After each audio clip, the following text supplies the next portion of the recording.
A week ago, I woke up with a strange emptiness. Not because I didn't have work, not because I was alone, but because I felt like I was living a life that didn't belong to me. I had lost connection with myself. Every day felt like survival. Just checking boxes, chasing deadlines, scrolling endlessly. I knew I needed a change, but I had no idea where to start. Until I tried something simple. Changing 5 habits over 7 days. Seneca once said, "While we wait for life, life passes." I didn't want to wait anymore. I wanted to begin tomorrow morning. And maybe you're ready too. In this video, I'll share the 5 habits that helped me shift my entire energy. Not just physically, but spiritually. If you're looking to reconnect with yourself, build discipline, and find peace again, stay with me until the end. This might be exactly what you need. I used to live in a fog. Every morning, I woke up feeling late in time, late in energy, late in life. The world always seemed 2 steps ahead, and I was constantly trying to catch up. I told myself I wasn't a morning person, but deep down, I knew I was just disconnected.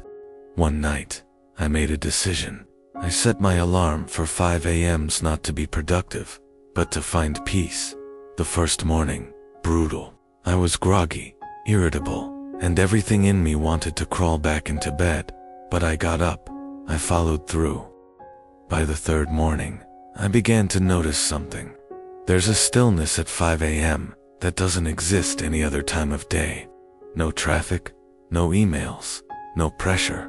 Just the sound of breath, birds, and maybe your own soul whispering back. It felt sacred.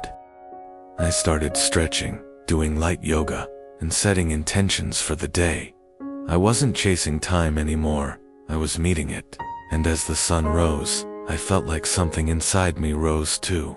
I wasn't just waking up early, I was waking up fully.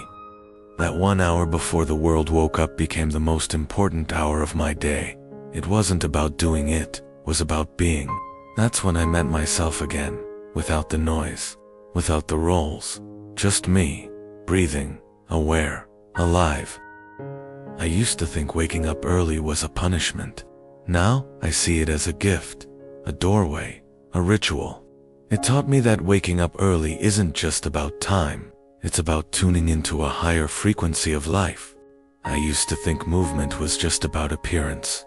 Exercise meant burning calories, chasing a certain look, or checking off a box. And because of that, I never stuck with it.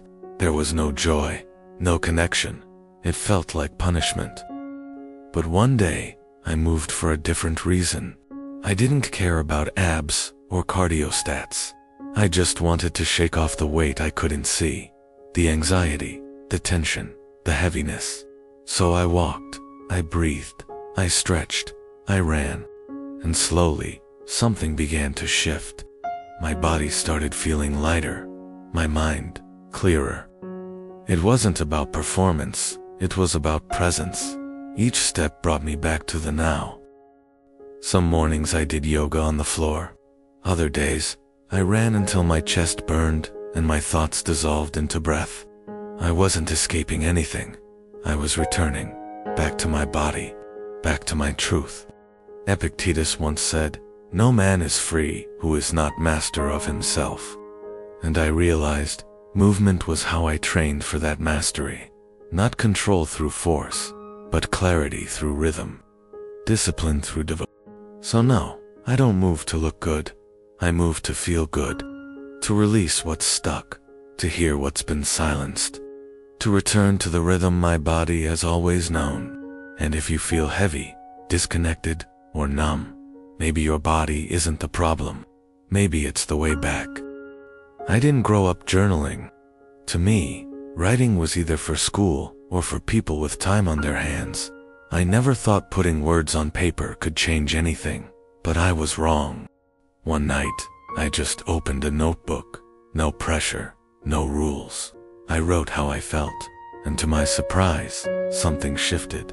It was like the page could hold things my mind couldn't. Night after night, I kept writing. I wrote through sadness, through frustration, and slowly, I started seeing patterns. The same thoughts, the same fears, cycling again and again. But now, I could spot them. I could question them. It was like my pen became a flashlight, shining into corners I didn't know existed. And in those shadows, I didn't find monsters.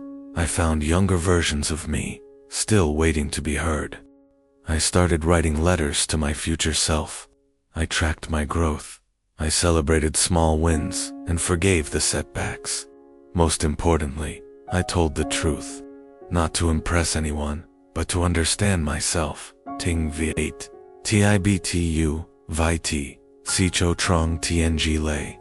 And one night, I realized I didn't need the world to understand me. As long as I understood myself, I was home. Journaling didn't just help me process life. It helped me come back to life.